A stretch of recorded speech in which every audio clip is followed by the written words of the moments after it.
Welcome to Pitch Sport History on the Pitch Sport app. You know, it's that lucky time. It's that fortunate time I've got time to sit down with Don Majeski and talk history. So that's what us old boys do. And again, I think today is one of my favourite subjects, Evander Real Deal Holyfield. I've been looking forward to this one for weeks, Don. Fire away. We'll talk about him from an amateur representing the United States in the 1984 Summer Olympics and Pan Am, and let's talk him through. What was he like as an amateur?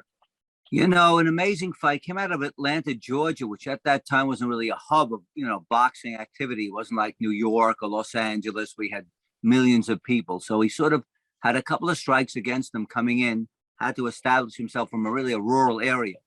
But he rose up very quickly. The interesting thing, he's sort of like a career similar to Floyd Patterson, who actually won the Olympics as a middleweight. And as you recall, Evander did not even win the gold medal. In fact, he became more infamous or more famous because infamously he was denied it. And he probably got more publicity out of that coming out of the Olympics than all the gold medalists. So he became a hero by the fact that he was denied a medal that most people thought he was entitled to win. People forget he wasn't actually heavyweight. He wasn't cruiserweight. He was light heavyweight. And he only won a bronze. And only won a bronze. He won a bronze. And so the growth of him, we saw this man grow from light heavyweight through to a cruiserweight and through to a heavyweight and dominate. Yeah. No, quite amazing. I remember when he turned pro in the Garden. It was a big gala. It was on NBC Network here live, prime time. All the Olympians turned pro together. Well, the American Olympians, Tyrell Biggs and Pernell Whitaker, Meldrick Taylor. Wow. There was Holyfield. Yeah, it was a great show. Mark Breland in Madison Square Garden, full house. They gave most of the tickets away. They sold a few at ringside for selected guests. So they had about 18,000 people there. And he's beat Lionel Byram in his pro debut. And I think he won the Olympics about 168 pounds. So even lighter than light heavyweight. But over the years, he grew. He bypassed the light heavyweight world title, went right for the cruiserweight, and won it in a great fight. I think we all remember a real spectacular against Dwight Kwawi, the former Dwight Braxton. And it was a tremendous battle, and Holyfield prevailed. And then he successfully defended this title a few times, boxed Kwawi in the rematch, then unified the championship against Carlos De Leon, the longtime WBC title holder, before moving up and taking on heavyweights. Yeah, my old phone. So Evander did it the traditional way as well. He turned professional at 21 years old. He actually, people don't realize, he was only a professional, only a cruiserweight for, I think it was 3 years, 4 years. And to do what he did and do what he achieved in that space of time, to clean up the division and dominate in such a fashion against some decent fighters, some fighters that were feared, but he made easy work of them. Oh, absolutely. Today we just talked about the Catterall fight with Taylor. I mean, the immediate instinct would be, let's do a rematch. And I don't know if that'll ever happen. But the fight he had with Kwawi, who was a much more mature fighter, tough guy, at Fort Michael Spinks, was WBC light heavyweight champ, was one of the great classics of all time. And what does he do? Right away, he fights him a rematch within the year, of a tremendous battle where you'd say, this Olympian, this star, why is he going to take that risk? But that's the kind of heart of a champion that he was. And as you said, he dominated that division. And most people took a poll today, who was the greatest cruiserweight of all time? Holyfield would probably come in first. Yes, without a doubt. Apparently, I came in third. I didn't write it. I'm just saying. Well, you were defending you were the Joe Louis of your division. You were defending all the time. Holyfield didn't hold on to it long. Yeah, he just picked him up and dropped him and said, I'm moving on. Did he change trainers from amateur to professional? Did he change trainers, or did he still keep some of his amateur coaches in the background of his professional career in the originally when he first turned pro? I think he might have had the guys who were with him early, but he went into that Duva stable, with George Benton, the great former middleweight who was, training most of the Duva stable, and of course Lou Duva. So he went over to those guys, and they moved him to the next level. But that was typical in about up to that time in American boxing, anyway, where you'd have your amateur career with the amateur trainers, and then you move into a professional career with professional trainers. Very rare that you would have an amateur trainer go with you from being an Olympian to the pros. What was so special about him? Because his style was so direct, so obvious. He wanted to get in there. He could box, he could fight, he had speed, he had movement. He was built like a bodybuilder. So you think, how is he able to create such speed and generate such power and have so much success against big and short? No, that's right. You know, he was a physically strong man. I remember the hustle. He reminded me a little in his delivery. He wasn't the kind of puncher Joe Frazier was, but he'd come right in, he'd move side to side, and he would always be in there, you know, on top of you, throwing punches, throwing bombs. And as a heavyweight, when he fought out of the cruiserweight division, no, he didn't just walk in and fight for the heavyweight title.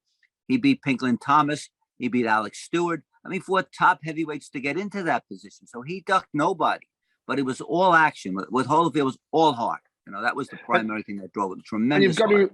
And you've got to remember that when he first turned from cruiserweight to heavyweight, a lot was expected of him. So a couple of them were under the radar. I think his first heavyweight title win was it Buster Douglas? Buster Douglas, who'd taken it from Mike Tyson in 1990. Right. And then that's when his journey really became official after being the boss of the cruiserweights.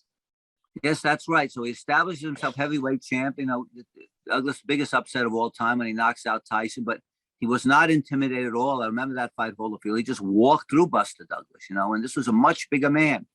Most of the time, Holyfield fought guys who were physically larger than him because, as you said, John, he came up from like a super middleweight in the amateurs. He's starting as light heavyweight to cruiser.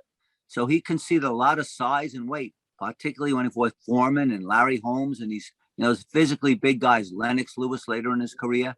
But all the time, it's like going up a mountain for Holyfield. His work ethic was second to none. His speed and the agility he had was that of a super middleweight, and of course, railroading his way through George Foreman, Larry Holmes, and people like that. Again, up to that point, it was always that clash, that crossroads that people wanted to see of him and Mike Tyson, not realizing these two had history from when they were 16 years old. And Evander always knew he had Mike's number, and Mike thought, well, I've grown up now. Let's see what's happened. Tell us the background behind that.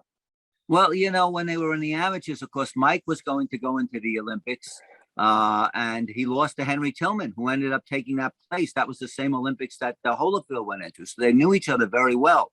And there was that rivalry then. And it was sort of a classic rivalry because you had the rural guy from the South, Holyfield, and the New York kid and Mike Tyson. And Tyson was much heralded, you know, even as a Golden Glover. He had far more publicity behind him. He and Mark Breland were the golden boys of that era, and particularly coming out of New York, where everything was anticipated. Nobody thought Tyson could lose in the Olympic trials, but he did. And Holyfield ended up taking, you know, his spot at a lighter division. So that they knew that, you know, Holyfield, Mike was a full heavyweight even as an amateur. Holyfield was looked down upon a smaller guy. It would have been sort of like a generation or two ago, Floyd Patterson and Sonny Liston, where this is a much bigger man. Of course, he always dominated Patterson when they fought, but it was thought of, well, it's an afterthought. Holyfield go up to light heavyweight and see what happens there. So the consensus was that if they ever fought, Tyson would beat him, but Holyfield knew him well enough and probably knew his character as much from the amateurs as he knew his fighting ability. Yeah, I can remember Holyfield doing an interview around the time they should have fought, and he spoke about how he sparred and knew he was more mature and had Tyson's number. And it was that stage where you thought to yourself, well, does he... Wow, that's Mike Tyson. That stage you thought, does he have the... Because everybody knew who Mike Tyson was, knew what he achieved, knew what he'd done. But Evander Holyfield probably had to prove himself at that level because Tyson had all the hullabaloo around him. Yeah. You know, Mike was a prodigy. He was turned pro at 17, 18 years of age. He was getting headlines from his first pro fight. He had the, you know, Customato behind him, was a legendary trainer of Floyd Patterson, of Jose Torres. He had, you know, Jim Jacobs, who ran all the boxing films, and Bill Caton, millionaire investors behind him. So he had a golden road. So, yeah, you know, he had this legendary trainer behind him. He had all that publicity from being this scourge of the New York Golden Gloves. So he was the man to beat coming in, turning pro around that time. He lost the Olympic trials. Holyfield got in, but he didn't win the gold medal. So by the time they fought, it's interesting, Tyson had already been knocked out by Douglas. He had the two fights with Razor Ruddock, and then he had the incarceration. So it was a big, you know, it was sort of a bit of anticlimactic, most people in that time felt that that Tyson was, going to be the big favorite, and he was obviously going into the fight. Nonetheless, it was a tremendous anticipated match. Don, they seem to. Some say the match was avoided and postponed, or purposely taken down different routes on Tyson's part, and Holyfield seemed to be the one that was chasing Tyson. Do you think that was the case? There was like a lot of talk again for years. There's a problem because main events had Holyfield, and Don King had Mike Tyson. So there were a clash. I think they were on two competing networks, Showtime and HBO. I remember going through this when I was involved with Lennox Lewis, and it took so much time to make Lewis and Tyson, because Lewis was with HBO and Tyson at that time was with Showtime. So it was very difficult to get together. I think that probably was more of the case than it was the two guys fighting. But they were just unfortunately at different junctures, when they were. Tyson was supposed to have the rematch with Buster Douglas. That didn't happen. They went to court, and there was a huge, the purse bid at the time, I think, was $27-30 million, one of the largest up at the time when Holyfield and Douglas fought. Actually, the hotel was behind it. The Mirage Hotel won the bid on their own as the promoters. So they scooped everyone else and got that fight to take place. So I think, John, it was much promotional as it was in terms of the choice of the fighters to box or not to box. To you, what was the standout fight in Holyfield's professional career as a heavyweight? What stood out for you the most? Well, I think the most significant fight that everyone remembers is the ear biting incident with Mike Tyson. I think that's got part of legend in boxing. It goes along with the long count of Louis Schmeling or Ali Frazier. It's just something that was such an aberration, and because of these two mega personalities, he and Tyson, it just riveted in everybody's mind. The first fight, he had beaten him, and that was a shock. And in the second fight, there was talk that he was headbutting and everything else, and Tyson, out of frustration, bit him, and then bit him again, apparently. And he, it just shocked the box, shocked everybody. I mean, Tyson lived with that the rest of his life. Yeah. At least he spat the ear out. But what about the Riddick Bowe? That was like a little leopard on a bison. Riddick Bowe looked huge, and Holyfield just will let that go. Well, that's an amazing thing, too. I mean, everything with Holyfield, there's always these legendary fights like Lewis Dempsey, Ali. There's a story behind the story. They don't have just great fights. The fights become themselves a part of history. And the Bowe trilogy is one of the greatest in the history of boxing. And the fan man coming in the middle of the fight when they're boxing and they hold up the fight for half an hour. Crazy. That's the one fight that Holyfield won. A lot of controversy. People said it should have been declared a no contest. But fortunately for Holyfield, they cleared the ring and they went back to fighting. And it had to affect the concentration. But they on their own were tremendous fights without the histrionics of the guy coming in on a parachute or a paraglider or whatever the heck it was. Nobody knew what that was. It was just incredible. Ear biting with the situation, the controversial draw with Lennox Lewis in the first fight in the Garden. Mm-hmm. I mean, Holyfield controversy followed him around, whether he created it himself or was just thrust upon him. Holyfield, it kind of frustrated me about his career because we know him when he was like the Don. He was a guy that was feared left, right, and centre. He boxed on a little too long towards the back end of his career, and the frustrating was the youngster didn't actually realise how good this guy was. Even now, I'm sure he's talking about wanting to fight again. I'm sure he would do if given the chance. And that to me was probably the only thing that sort of tarnished his legacy at the back end of his career. John, it's a little like Roy Jones, who when at his peak, he was talked about one of the greatest pound-for-pound fighters of all time. And then at the end, he gets knocked out by Danny Green and he gets knocked out by Glenn Johnson. And people, the glosses off. You got to look at the whole arc of a career. And I remember when we made the fight between Holyfield and Nikolai Valuev. And the Sauerlands were the promoters, and they were afraid, he could get killed. He's going to be outweighed by 100 pounds. Many, many people left that arena thinking that he had won that bout that night. And this is a guy, when we talk about fighting bigger guys like Lennox Lewis or Douglas, this is a guy 7 feet tall, a giant. And Evander was 40 years old at the time, held his own. I was at his first fight when he turned pro against Byron, and his last fight when he fought Nelson. I said to him one day, I think you and I are the only two people who can make that statement. Yeah. But and he came up a win. So that was there was something about his character where he had a stomach determination, a belief that no one could that no other could see, a faith in God, and everything around him that he thought, no, this is my divine right. This is what I'm supposed to do. There's not Mm-hmm. many fighters today, or maybe yesteryear, have that kind of that capacity to the will to win to the last minute, to the last second of a round, of the last round. Mm-hmm. Yeah, when he was on his game, he was as good as anybody. As you say, he got tarnished by losing to guys like Larry Donald late in the career, and James Toney when he probably shouldn't have been fighting. But he was in there, and he could always come back. He fought John Ruiz 3 fights, lost, came back and won it. He lost the first fight. The boat came back and won it. He was interesting. The first fight with Lennox Lewis, people have said they should reverse the decisions because the first fight Lewis clearly won. The second fight was very debatable. He got the decision because I think they felt that Lennox got robbed in the first match. But he was always in there. He would fight you back again. The quality fighters we mentioned earlier. He gave you a second chance. He was fighting as hard the second fight as the first. Whenever you fought Evander Holyfield, he gave you 100% of whatever he had to give. Does his record still stand of being the only unified cruiserweight champion to go on to be a unified heavyweight champion as well? Mm-hmm. Does it still stand the record? I believe he is the only one to do that. Yeah, I can't think of another fighter that has done that. No, because the cruiserweight has sort of been overlooked. John, that's one of the problems. You've been a great fighter yourself. You're not in the Hall of Fame. Had you been champ in the middleweight or light heavyweight, you would have been in the Hall of Fame in a minute with 10, 12 defenses of the title. But unfortunately, for whatever reason, the cruiserweight title doesn't get its just due. And but I think that that record stands, and I don't think anybody will be able to do that again. And 4-time heavyweight champion of the world. Yes, amazing. Yes, quite amazing. He should, and I thought, what is he? He's 59 now. I'm trying to think. Is he just a bit older than me? He's 59 now. Where would you stand him? Where would you stand him amongst the heavyweights, past and present? Where would you stand him in his day, on his game?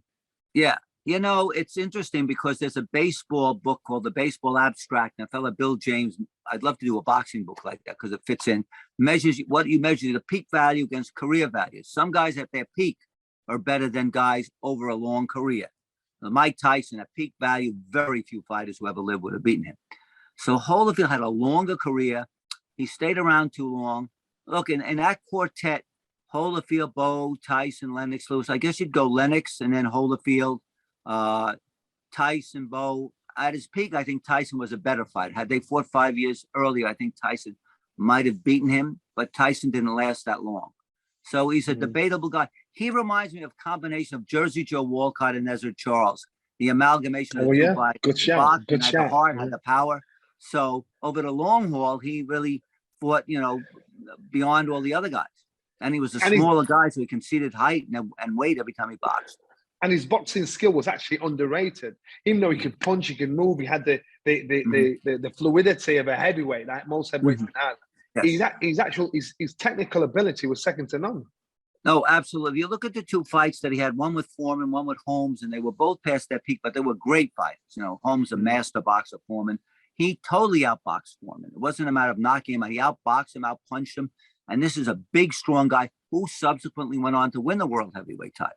So he wasn't completely gone, Foreman. But Holyfield was his master. And the same thing with Larry Holmes. It's very hard to dominate fighters like that. You can beat them. Because Holmes had lost a split decision, to Oliver McCall, pretty formidable guy who had, stopped Lennox Lewis, and Foreman went on to win the title. But when they fought Holyfield completely dominated these guys. And then, as I say, that's where his boxing skill came out. Could we see anything like him again? A specimen like him again, a fighter that's achieved and boxed the way he did, and achieved the successes he did. Could we see that again in today's world? It's so unique. Like you said, will we see a guy who will have to stay in this? I want to unify the cruiserweight title, beat all the guys who are champions, and then move up and unify the heavyweight title. Boy, that's very difficult, to find in this day and age, because everybody takes the route of least resistance. They'll have 8 world titles, one from one organization, one from another. It looks very good on paper. But when you analyze it, they're avoiding the best. But Holyfield never avoid anybody. As a contender, as a champion cruiserweight, as a champion heavyweight. He may have lost, but that's because he was fighting the best fighters of his generation. Similar to Emil Griffith, who fought everybody. He didn't have a 90% winning record, but why would he against the best fighters of 20 years? So nobody could stand up on that kind of schedule. Could we see there's talk of our own Lawrence Okolie, the WBO champion. Could we see him managing to unify the cruiserweights and step up to heavyweight and make a difference? It's possible. If again, you'd have to have the financial interest that would, be worthwhile for people to fight him. I guess you got Makabu out there as the WBC champ and the other champs there. If he has the interest to do it. But now, John, the difference is the heavyweight is 240 pounds, 250 pounds, much more difficult than in Holyfield's day. He might have been outweighed by 20 pounds. Okolie's going to be outweighed by 50 pounds. So I think it's going to be a little bit harder for him to do that. And again, he was he was an exception to all the rules, Holyfield. Just was a very great fighter. I think the closest pitch I'd do to it, I'd probably say something like Alexander Usyk, how he dominated the cruiserweight division. Now, I know I had high expectations for him up at heavyweight. And again, a lot of pressure was put on his shoulders once he turned heavyweight, and he's gone through ranks. He's done his job. He's moved up to heavyweight, picked up titles from Anthony Joshua, hoping to get in with Tyson Fury. So you never know; it could happen, but it's a case of how dominant could he be in the heavyweight division? Well, that's the question. Can he win else? Sometimes you can win a title. You have everything together and you rise to the occasion. It's still interesting to me to see how the Joshua rematch turns out and what's going on in the world today. We don't know. Usyk is in Ukraine. Who knows if we'll see that fight in ever in the foreseeable future, with crazy politics. But he's got the ability to do it. Although, again, Holyfield was such a unique talent. And he's a 1 in a million. Usyk is great. It's a possibility. Let's see. He has to have his rematch first with Joshua. And then he has to go on and take on, Tyson Fury or the winner of Fury and Dillian White. Thank you for taking me down memory lane with one of my most favorite fighters. It's been an absolute pleasure. Pleasure to talk about him and with you, John.